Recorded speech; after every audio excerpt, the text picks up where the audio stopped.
السلام علیکم۔ رات کو شوہر سے جھگڑا ہوا اور شوہر نے غصے میں طلاق دے دی۔ صبح معافی مانگی لیکن میں مولوی صاحب کے پاس لے گئی۔ مولوی صاحب کہتے اب حلالہ کروانا ضروری ہے۔ شوہر نے گھر میں چھوٹا دیور تھا، اس سے میرا نکاح کروا دیا۔ میں کمرے میں بیٹھی دیور کا انتظار کر رہی تھی کہ بچہ ہے، لیکن جیسے ہی دیور کمرے میں آیا اس نے آتے ہی میرے ساتھ۔ میرا نام مصباح ہے، میں بہت زیادہ خوبصورت تھی، اور جب میرے ماں باپ نے میرے لیے رشتہ تلاش کرنا شروع کیا تو انہوں نے یہ بالکل بھی نہیں دیکھا کہ میرے لیے وہ کسی خوبصورت مرد کو سلیکٹ کریں، بلکہ انہوں نے بس یہ دیکھا کہ امیر لوگ ہوں، اور میرے لیے ایک صحیح نامی لڑکے کو پسند کر لیا۔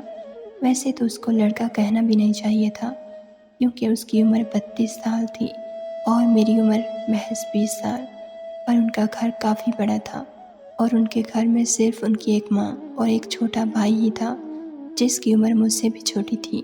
یہ لوگ بہت ہی زیادہ شریف اور اچھے تھے۔ جب میرے بابا نے ان کے بارے میں پتہ کروایا تو سب نے یہی کہا کہ بہت اچھے لوگ ہیں، نہ کسی سے جھگڑا، نہ لڑائی، نہ لینا نہ دینا، اچھے طریقے سے محلے میں رہتے ہیں۔ ان کے باپ دادا بھی یہیں پر رہتے تھے۔ میرے بابا اسی بات پر مطمئن ہو گئے کہ اچھے لوگ ہیں اور میرا رشتہ کروا دیا۔ مجھ سے ایک دفعہ پوچھا، لیکن میں کیا کہہ سکتی تھی، کیونکہ میں تو کسی اور کو بھی پسند نہیں کرتی تھی۔ شادی والے دن مجھے میرے شوہر نے لیکچر دینے شروع کر دیے کہ میرے گھر والوں کا خیال رکھنا، اور میرا چھوٹا بھائی میرے لیے اولاد جیسا ہے۔ وہ میرے سے کافی چھوٹا ہے، میں نے اس کو باپ کی طرح پالا ہے، کیونکہ جب وہ 2 سال کا تھا تو میرے والد صاحب اس دنیا سے چلے گئے تھے، اس لیے تم نے اس کا بہت خیال کرنا ہے۔ میرے دیور کی عمر 15 سال تھی، وہ واقعی بہت معصوم تھا۔ اس کی عمر پھر بھی 15 سال تھی، لیکن عقل اس میں 12 سال کے بچے والی ہی تھی۔ وہ میرے آنے سے بہت زیادہ خوش تھا، کہتا تھا کہ آپ بہت زیادہ پیاری ہیں۔ مجھے تو پتہ ہی نہیں تھا کہ میری بھابھی اتنی زیادہ پیاری ہوگی۔ وہ میرے لیے بھی اکثر اپنے اسکول سے چیزیں لے کر آیا کرتا، مجھے اپنے فون میں مزاحیہ چیزیں دکھاتا اور مزاحیہ لطیفے بھی بھیجا کرتا۔ وہ تو بالکل میرے چھوٹے بھائی کی طرح لگتا تھا۔ اس کا نام عمر تھا۔ کبھی میں دیکھتی کہ وہ چھوٹے بچوں کی طرح آئس کریم کھا رہا ہوتا تو کبھی گیم کھیل رہا ہوتا۔ جب باہر آئس کریم والے کی آواز آتی تو فوراً باہر بھاگ جاتا، مجھ سے پوچھتا کہ آپ کے پاس پیسے ہیں، تو میں بھی اس کو دے دیا کرتی۔ میرا شوہر مجھے خرچہ دیتا تھا، میرے لیے ہر مہینے 4 سوٹ بنواتا تھا۔ میری زندگی اچھی جا رہی تھی، لیکن میرے شوہر کے اندر ایک احساس کمتری جاگنے لگا، کیونکہ جب ہم دعوتوں میں جاتے سب لوگ کہتے کہ کتنی پیاری بیوی ملی ہے تمہیں، واہ تمہاری تو قسمت بڑی اچھی ہے، کہیں تم پرندوں کو پانی تو نہیں پلاتے تھے جو تمہیں اتنی خوبصورت بیوی مل گئی۔ میرے شوہر کے ایک دوست نے تو مذاق میں یہ بھی کہہ دیا کہ لنگور کے ہاتھ میں انگور آ گیا۔ میرا شوہر اس ٹائم تو ہنس دیا، لیکن بعد میں اس کا موڈ خراب ہو گیا۔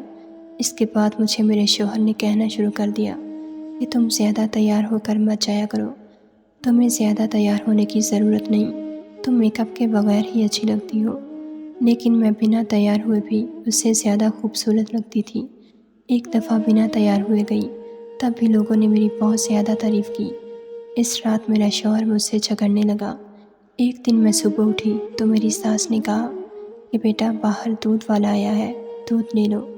جب میں دودھ لے رہی تھی تو میرا شوہر اچانک سے وہاں آیا اور مجھے بازو سے پکڑ کر اندر گھسیٹ لیا، دودھ بھی میرے ہاتھ سے گر گیا۔ میری ساس نے یہ منظر دیکھا تو کہا یہ کیا ہو گیا ہے؟ میں نے بھیجا تھا اسے دودھ لینے کے لیے، تو اس نے کہا کہ آپ نے کیوں بھیجا؟ اتنی پیاری لڑکی کو صبح صبح باہر دودھ والے کی نیت خراب ہوتی ہے۔ صبح صبح عورتوں کے گھر جا کر ان سے باتیں کرتے ہیں، اور تم وہاں پر کیا کرنے گئی تھی؟ اپنا آپ دکھا رہی تھی اس کو؟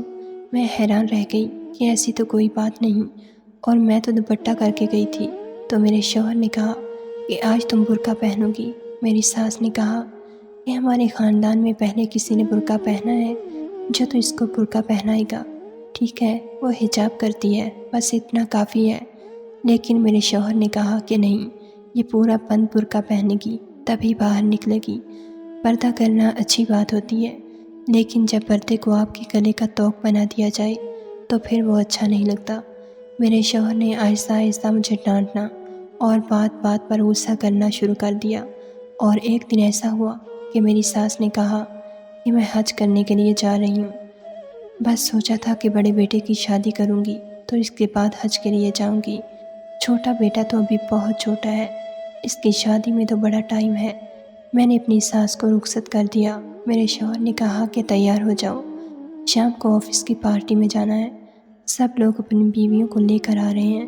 میں تھوڑا بہت تیار ہو گئی، لیکن جب پارٹی میں گئے تو سب کی توجہ کا مرکز میں ہی تھی، یہاں تک کہ میرے شوہر کے باس نے بھی میری تعریف کی۔ میرے شوہر کو بڑا ہی غصہ آ رہا تھا۔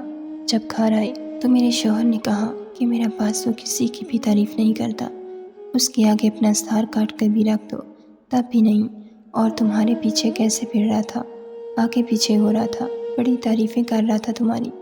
میں نے کہا کہ اس میں کیا بری بات ہے؟ میرے شوہر نے ڈانٹنا شروع کر دیا۔ میں بھی تنگ آ گئی۔ میرے شوہر نے کہا کہ آج سے تم بالکل میک اپ نہیں کرو گی۔ اس نے میرا سارا میک اپ اٹھا کر باتھ روم میں پھینک دیا اور توڑ دیا۔ اس کے بعد اس نے کہا کہ کوئی آرائش بھی مجھے تم پر نہیں چاہیے۔ میں نے اتنا کہہ دیا کہ آپ احساس کمتری کا شکار ہیں۔ آپ کیا سمجھتے ہیں کہ اگر میں تیار نہیں ہوں گی تو لوگ میری بجائے آپ کو دیکھنا شروع کر دیں گے؟ بس یہی میری غلطی تھی کہ میری زبان سے یہ لفظ نکل گیا اور میرے شوہر نے چیخنا چلانا شروع کر دیا۔ اس نے مجھے طلاق دے دی۔ اپنے شوہر کے منہ سے 3 دفعہ طلاق سن کر میں حیران رہ گئی اور زمین پر بیٹھ گئی۔ تھوڑی دیر کے بعد بے ہوش ہو گئی۔ ہوش آیا تو میرا شوہر میرے پاس بیٹھا تھا۔ میں نے کہا کہ دور رہیے، آپ مجھے طلاق دے چکے ہیں۔ میں پوری طرح رونے لگی تو میرے شوہر نے کہا کہ نہیں، ایسے طلاق نہیں ہوتی، ہماری طلاق نہیں ہوئی۔ لیکن میں مطمئن نہیں تھی۔ صبح ہم لوگ مولوی صاحب کے پاس گئے تو انہوں نے کہا کہ طلاق ہو گئی ہے کیونکہ تم نے 3 دفعہ کہا ہے اور عورت نے سن لیا ہے، اب حلالہ کرنا پڑے گا، نہیں تو یہ تم پر حرام ہو چکے ہیں۔ میں نے کہا کوئی حلالہ نہیں کرنا، میں اپنے گھر واپس جاؤں گی۔ میرا شوہر میرے قدموں میں بیٹھ گیا، معافی مانگنے لگا کہ مجھ سے غلطی ہو گئی، مجھے معاف کر دو، میں تمہارے بغیر نہیں رہ سکتا، ابھی تو ہماری شادی کو 1 سال بھی نہیں ہوا۔ میں نے کہا تو یہ سب آپ کو پہلے سوچنا چاہیے تھا نا۔ میرا شوہر بار بار میری منت کرنے لگا کہ مجھے معاف کر دو، تمہارا کوئی قصور نہیں تھا، تم نے کوئی بے وفائی نہیں کی تھی، کوئی بد کرداری نہیں کی تھی۔ میں غصے میں تھا، میرا غصہ تم پر نکل گیا، میں کیا کروں؟ مرد سے بھی تو غلطی ہو سکتی ہے نا۔ جب ہم لوگ گھر واپس آئے تو میری آنکھوں میں آنسو تھے۔ میرے دیور نے دیکھ لیا۔ میں کمرے میں آ گئی۔ میں نے اپنے شوہر سے کہا کہ اب آپ اس کمرے میں نہیں آ سکتے، میں جا رہی ہوں۔ میں نے اپنا سامان پیک کرنے لگی۔ میرا شوہر بچوں کی طرح رونے لگا۔ اس نے کہا کہ تمہارے ساتھ بھی تو برا ہوگا جب تم صرف 6 مہینے بعد ہی یہ بات سب کو جا کر بتاؤ گی کہ تمہیں طلاق ہو گئی ہے، تو کیا تمہارے گھر والے تمہیں گھر بٹھا لیں گے؟ کیا وہ تمہاری پھر سے شادی نہیں کریں گے؟ تم نے دوبارہ بھی تو کسی سے شادی کرنی ہے نا، تو تم مجھ سے دوبارہ شادی کیوں نہیں کر سکتی؟ میں اپنے شوہر سے بہت محبت کرتی تھی۔ میں نے کہا کہ میں یہ سب نہیں کر سکتی، یہ سزا آپ مردوں کو دی گئی ہے، لیکن دراصل یہ سزا عورت کے لیے بھی سزا ہی ہے، اس میں میرا کیا قصور؟ طلاق آپ نے دی ہے تو سزا میں کیوں لوں؟ آپ کو تو کچھ بھی نہیں ہوگا۔ اور میرے شوہر نے تو میرا پیچھا ہی نہیں چھوڑا، بار بار میری منت سماجت کرنے لگا۔ پھر میں نے کہا کہ حلالہ کس کے ساتھ کروائیں گے؟ کون ہے حلالہ کرنے کے لیے؟ تو اچانک سے کمرے کے دروازے پر دستک ہوئی اور میرا دیور اندر آیا۔ اس نے کہا کہ بھابھی کو کیا ہوا؟ بھابھی رو کیوں رہی ہیں؟ میں نے ان کو روتے ہوئے دیکھا ہے، اور آپ لوگ لڑائی جھگڑا کیوں کر رہے ہیں؟ میرے شوہر نے دیور کو سمجھا بجھا کر باہر بھیج دیا اور خاموش ہو گیا، اور اس کے بعد کہا کہ اپنے بھائی کے ساتھ تمہارا حلالہ کرواؤں گا، ویسے بھی بچہ ہے، اس کو ان چیزوں کی سمجھ نہیں۔ مجھے نہیں پتا تھا کہ کیا ہو رہا ہے، مجھے یہ بھی نہیں پتا کہ حلالہ اس طرح ہوتا بھی ہے یا نہیں۔ میری زندگی میرے شوہر کے ہاتھوں میں کھلونا بن چکی تھی، وہ جو چاہ رہا تھا میرے ساتھ کرنے کو تیار تھا۔ میری سانس میرے سر پر نہیں تھی۔ میرے شوہر نے کہا کہ یہ بات کسی کو بھی پتہ نہیں چلنی چاہیے، نہ ہی تمہارے گھر والوں کو اور نہ ہی میری امی کو۔ امی نے وہاں پر کچھ دن اور بھی رہنا ہے کیونکہ ہمارے ادھر کچھ رشتہ دار بھی ہیں۔ امی کے آتے تک سب کچھ ٹھیک ہو جائے گا۔ کچھ دن اسی طرح گزر گئے۔ اور میرے شوہر نے بلاخر مجھے منا لیا، کیونکہ بے شک یہ مسئلہ صرف میرا نہیں تھا، میرے ماں باپ کی عزت کا بھی تھا۔ میرے پیچھے 4 بہنیں بیٹھی تھیں۔ اگر میں بھی چلی جاتی تو لوگ میری بہنوں کے رشتے بھی نہیں لاتے کہ بڑی بہن 6 ماہ بعد ہی طلاق لے کر واپس آ گئی ہے۔ کہتے ہوئے افسوس ہوتا ہے، لیکن اگر عورت بیوہ ہو جائے تو یہ معاشرہ اسے اتنا برا بھلا نہیں کہتا، لیکن اگر عورت کو طلاق ہو جائے تو پھر معاشرہ یہی کہتا ہے کہ عورت نے کوئی بات کی ہوگی، زبان چلائی ہوگی، بات نہیں مانی ہوگی، ورنہ مرد کیوں طلاق دے گا؟ جبکہ میرے شوہر نے کسی بات پر طلاق دی تھی، صرف اپنی احساس کمتری کے لیے۔ میں نے شوہر کو صبح کہہ دیا کہ میں حلالہ کرنے کے لیے تیار ہوں۔ ساری رات میں سوچتی رہی تھی کہ گھر کی بات گھر میں رہ جائے گی، ویسے بھی کوئی کسی کو خوشی خوشی طلاق تو نہیں دیتا، غصہ یا پریشانی ہوتی ہے جو اس طرح کے کام کرواتی ہے۔ میرا شوہر بہت زیادہ شرمندہ تھا، بار بار معافی مانگ رہا تھا، میرے پیروں میں بھی بیٹھ گیا کہ مجھے معاف کر دو۔ اس نے دونوں ہاتھوں سے میرا پاؤں پکڑا ہوا تھا۔ میں نے اسے معاف کر دیا اور کہا کہ ٹھیک ہے، میں تمہاری بات مان لیتی ہوں، صرف اس لیے کہ میرے ماں باپ اور میری بہنوں کی بھی عزت کا سوال ہے، لیکن اس بات کی کیا گارنٹی ہے کہ تم دوبارہ اس طرح نہیں کرو گے؟ میرے شوہر نے کہا کہ کبھی نہیں کروں گا، اللہ کو حاضر ناظر جان کر وعدہ کرتا ہوں کہ اس ٹائم میں یہ نہیں سوچ پائی کہ مجھ سے نکاح بھی تو اس نے اللہ کو حاضر ناظر جان کر ہی کیا تھا۔ میں نے شوہر سے کہا کہ آپ دیور کو کس طرح سمجھائیں گے؟ اس کا نام عمر تھا، وہ تو بچہ تھا۔ میرے شوہر نے کہا کہ سمجھا دوں گا، اور ویسے بھی بچہ ہے، تمہیں ڈرنے کی ضرورت نہیں، کچھ بھی نہیں ہوگا، بس حلالہ پورا ہو جائے گا اور اس کے بعد تم واپس میرے نکاح میں آ جاؤ گی۔ میرے شوہر نے میرے دیور کو سمجھا کر اس کے ساتھ میرا نکاح کروا دیا۔ میں اس وقت کس ذہنی حالت سے گزر رہی تھی وہ میں ہی جانتی تھی۔ جس لڑکے کو میں اپنا چھوٹا بھائی سمجھتی تھی، اس کو ایک بچہ سمجھتی تھی، آج میرا اس کے ساتھ نکاح ہو رہا تھا۔ یہ بات کانوں کان کسی کو خبر نہ ہوئی، اسی لیے میرا شوہر ہر بات کا خیال رکھ رہا تھا۔ اس کے ساتھ اس کا ایک دوست بھی تھا جو اس کا ساتھ دے رہا تھا، اور وہی گواہ بھی تھا، اور باقی کے گواہ بھی وہی لے کر آیا تھا۔ اس نے کہا کہ بہت ہی اچھا خیال ہے تمہارا، ہو جاتی ہے غلطی، کوئی بات نہیں۔ اس کے لیے یہ کہنا آسان تھا، مرد کے لیے تو غلطی کرنا بھی آسان، گناہ کرنا بھی آسان، اور عورت کے لیے تو اس کی مجبوری کو بھی اس کا گناہ بنا دیا جاتا ہے۔ میرے دیور کے ساتھ میرا نکاح ہو گیا، اور رات کو میں اپنے کمرے میں بیٹھی تھی۔ جب میرا دیور کمرے میں آیا، میرے شوہر نے مجھے پہلے ہی کہہ دیا تھا کہ ڈرنے کی ضرورت نہیں، اس کو کچھ بھی پتہ نہیں ہے۔ میں نے اسے تھوڑا بہت سمجھا دیا ہے، لیکن تم بالکل بھی پریشان مت ہونا۔ میرے دل میں بھی ایسی کوئی بات نہیں تھی۔ جب وہ کمرے میں آیا تو میں نے اسے کہا کہ تم چپ کر کے سو جاؤ، مجھے نیند آ رہی ہے۔ وہ آ کر اس جگہ پر بیٹھ گیا جہاں پر میرا شوہر سویا کرتا تھا۔ میں بیٹھ کے دوسرے کنارے پر بیٹھی تھی۔ مجھے نیند کہاں آ رہی تھی، لیکن تھوڑی دیر کے بعد اس کمرے میں کچھ ایسا ہوا کہ میں حیران و پریشان رہ گئی۔ میرے دیور نے میرا ہاتھ پکڑا تو میں نے کہا کہ یہ کیا بدتمیزی ہے؟ اس نے کہا جب بھائی تمہارا ہاتھ پکڑتے تھے تو وہ بدتمیزی کرتے تھے کیا؟ تو میں نے کہا کہ وہ میرا شوہر ہے۔ اس نے کہا وہ تمہارا شوہر نہیں، میں تمہارا شوہر ہوں۔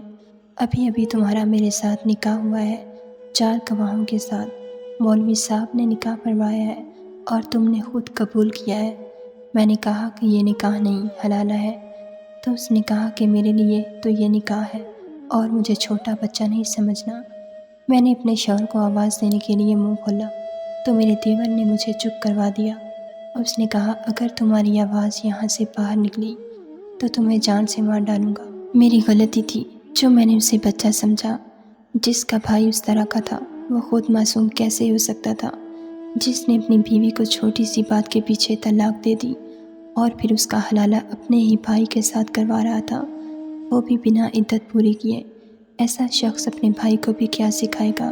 صبح ہی تو میں بالکل چپ چاپ تھی، کسی پتھر کی طرح بیٹھی تھی۔ اپنے شوہر کو سب کچھ بتا دیا۔ اس نے کہا کہ میں اس کی جان لے لوں گا۔ میں نے کہا کہ اس کی جان کیوں لیتے ہو؟ اپنے آپ کی جان لے لو، اور اس سے پہلے مجھے بھی باندھ ڈالو، کیونکہ یہ سب تمہاری وجہ سے ہی ہوا ہے۔ میرا شوہر بھی بے بس ہو گیا۔ اس نے کہا کہ بس اب میں اسے کہتا ہوں کہ وہ تمہیں طلاق دے دے، پر میرا دیور طلاق دینے سے انکاری ہو گیا۔ میرا شوہر اسے مارنے کے لیے آگے بڑھا تو اس نے بھی ہاتھ اٹھانے کی کوشش کی۔ بہت بڑا تماشا بن گیا۔ میری ساس اچانک سے آ گئیں جو ہمیں حیران کرنے کے لیے جلدی آ گئی تھی، لیکن اپنے دونوں بیٹوں کو میرے لیے لڑتا ہوا دیکھ کر حیران رہ گئی۔ یہ بات میری ساس کو بھی پتہ چل گئی تھی اور میرے گھر والوں کے سامنے بھی ساری بات آ گئی کہ یہ سب کچھ ہوا ہے۔ سارے ہی سر پکڑ کر بیٹھ گئے کہ ہم لوگ ان کے پیچھے کیا کرتے رہے۔ انہوں نے تو اتنا بڑا تماشا بنا دیا۔ جب سارے بڑوں نے ہم سب کو ساتھ بٹھایا بات کرنے کے لیے، سب کا ہی اپنا ہی بیان تھا۔ میرے شوہر کا کہنا تھا کہ مجھ سے غلطی ہو گئی تو میں اپنی غلطی سدھارنے کی کوشش تو کر رہا تھا۔ اسلام میں یہ طریقہ اسی لیے بتایا گیا ہے، اگر کسی سے غلطی ہو جائے تو وہ اپنی غلطی کو ٹھیک کرنے کی کوشش کرے۔ دوسری طرف میرے دیور کا یہ بیان تھا کہ مجھے پہلے سے ہی بھابھی بہت زیادہ پسند تھی اور اگر میری شادی ان سے ہو گئی ہے تو اس میں کیا برا ہے۔ میں طلاق دینا نہیں چاہتا۔ میں نے نہیں دینی۔ سب نے کہا کہ تمہاری عمر چھوٹی ہے، تمہاری بھابھی تم سے 12-13 سال بڑی ہے۔ تو میرے دیور نے کہا کہ میرا بھائی بھی تو میری بھابھی سے 12-13 سال بڑا ہے۔ سب میری ساس کو کہنے لگے کہ آپ نے بے جوڑ شادی کیوں کی، آپ کی وجہ سے آج اس مقام پر پہنچ گئے ہیں۔ میرے ماں باپ بھی پریشان تھے، وہ کیا کر سکتے تھے۔ مجھ سے پوچھا گیا کہ میں کیا چاہتی ہوں تو میں نے کہا کہ بس مجھے دونوں سے نجات دلوا دی جائے اور میں اپنی زندگی اپنے طریقے سے گزارنا چاہتی ہوں۔ میری بات کے اوپر تو کسی نے چون تک نہیں کی، لیکن پھر امی نے دیور کو سمجھایا کہ تم ابھی چھوٹے ہو، تمہاری پڑھائی کے دن ہیں، اسکول سے تم نکلے نہیں ہو اور اپنے بھائی کی بیوی کے ساتھ تم نے شادی کرنی ہے، نکاح کر لیا۔ جب تم نے کہا تھا کہ تمہیں طلاق دینی ہے تو پھر تمہیں طلاق دینی تھی، لیکن تم نے اپنے دماغ میں یہ پلان بنا لیا کہ میں طلاق نہیں دوں گا، تو یہ تو بہت بڑا دھوکہ ہے۔ تم اپنی بات سے مکر رہے ہو۔ سب نے میرے دیور کے خلاف بات کی اور اسے مجبور کیا۔ اس نے مجھے طلاق دے دی اور میں عدت پوری کرنے کے لیے اپنے گھر چلی گئی۔ کم سے کم مجھے اس طلاق کی عدت پوری کرنے دیتے۔ اس دوران میں یہ فیصلہ کر چکی تھی کہ میں اپنے شوہر کے پاس واپس نہیں جاؤں گی اور اکیلی ہی رہوں گی، لیکن یہ تو صرف فلموں اور ڈراموں میں ہی ہوتا ہے۔ یہ عورت اکیلی رہتی ہے اور پھر کہتی ہے کہ آج میں کامیاب عورت ہوں اور میرے پاس سب کچھ ہے۔ میرے گھر والے ہی میرے خلاف ہو گئے۔ انہوں نے کہا کہ ہم تمہیں گھر نہیں بٹھا سکتے، ہم نے دوبارہ بھی تمہاری کسی سے شادی کرنی ہے تو پھر تم اپنے پہلے والے شوہر کے پاس ہی واپس چلی جاؤ، وہ بھی تمہیں اپنانا چاہتا ہے اور تمہارے لیے مرا جا رہا ہے۔ میرا شوہر میرے لیے مرا جا رہا تھا۔ اس نے کہا کہ میں بدل گیا ہوں، میں تمہارا بہت خیال رکھوں گا، لیکن میں پھر بھی واپس نہیں جانا چاہتی تھی۔ لیکن میرے ماں باپ نے مجھے زبردستی گھر سے نکالا۔ انہوں نے کہا کہ ہم تمہیں گھر میں نہیں رکھ سکتے، تم ہمیں اپنا آپشن نہیں سمجھو، تمہارا شوہر ہی تمہارا آپشن ہے۔ بڑا افسوس ہوا مجھے اور آج اس بات پر بھی یقین ہو گیا کہ عورت کا تو کوئی گھر ہی نہیں ہوتا اور مرد کے بنا عورت کی کوئی عزت نہیں ہوتی، چاہے وہ باپ ہو، شوہر ہو یا بیٹا ہو یا بھائی۔ اگر اس کے ساتھ کوئی مرد نہیں ہے تو اس کی کوئی عزت نہیں۔ میں نے اپنے گھر والوں کو کچھ نہیں کہا۔ میں نے اپنی زبان پر قفل لگا لیا اور پھر سے میرے شوہر کے ساتھ ہی میرا نکاح پڑھا دیا گیا۔ اب ہم لوگ پھر سے ایک دوسرے کے نکاح میں آ گئے، لیکن میرے شوہر نے کہا کہ میں اس گھر میں نہیں رہوں گا، اپنی بیوی کو لے کر الگ ہو جاؤں گا۔ اس بات پر میری ساس نے شور ڈالا، لیکن میرے شوہر نے کسی کی بات نہ سنی۔ اس نے اوپر والے حصے پر ڈبل پورشن بنوایا اور مجھے وہاں پر شفٹ کر دیا۔ ہمارا راستہ بھی الگ تھا اور بجلی پانی بھی۔ میں پہلے جیسی نہیں رہی تھی، بات بات پر روتی رہی۔ رات کو مجھے برے خواب آتے۔ میرا شوہر بھی میرے لیے بڑا پریشان رہتا تھا، لیکن ایک اچھی بات تھی کہ میرا شوہر بدل گیا تھا، وہ میرا بہت زیادہ خیال رکھتا تھا، مجھے کسی بات سے منع نہیں کرتا، مجھے کہتا تھا کہ بس تم خوش رہو، مجھے اور کچھ بھی نہیں چاہیے۔ کہتے ہیں کہ حلال مرد کے لیے سزا ہے کیونکہ اس کی بیوی کو کسی اور کی دسترس میں اسے دینا پڑتا ہے، لیکن مجھے ایسا لگتا ہے کہ یہ عورت کے لیے بھی سزا ہے جسے اپنے شوہر کے علاوہ کسی اور مرد کے پاس جانا پڑتا ہے اور پھر واپس اپنے شوہر کے پاس ہی آنا پڑتا ہے۔ وہ کیسے اپنے شوہر سے آنکھ ملائے گی؟ زندگی بہت ہی بگڑ گئی تھی۔ مجھے میرے شوہر نے دماغی ڈاکٹر کے پاس بھی دکھایا۔ اس نے بھی کہا کہ انہیں بہت زیادہ صدمہ اور دکھ ملا ہے، انہیں خوش رکھنے کی کوشش کریں۔ زندگی کے 2 سال لگ گئے مجھے اپنے آپ کو سنبھالنے میں۔ اس حادثے نے مجھے اتنا صدمہ دیا تھا۔ اس دوران میرے دیور کو باہر کے ملک بھیج دیا گیا۔ میری ساس نے کہا کہ یہ باہر چلا جائے تو اچھا ہے۔ اس کے بعد اللہ نے مجھے امید دی اور میرے ہاں ایک پیارا سا بیٹا ہوا۔ اولاد کو پا کر میرا دماغ تھوڑا سا بہتر ہوا اور اب بس میں اپنے بیٹے کے لیے زندہ ہوں۔ اب میں اپنے آپ کو ایک عورت کی طرح نہیں سوچتی بلکہ ایک ماں کی طرح سوچتی ہوں اور اپنے بیٹے کے لیے سب کچھ کرنا چاہتی ہوں، اسی کے لیے جینا چاہتی ہوں، اسے ایک اچھا انسان بنانا چاہتی ہوں۔ یہی میری زندگی کا مقصد ہے۔ ناظرین، اگر آپ کو ہماری ویڈیو پسند آئی ہے تو لائک ضرور کیجیے اور ایسی مزید ویڈیوز دیکھنے کے لیے ہمارے چینل کو سبسکرائب کر لیجیے۔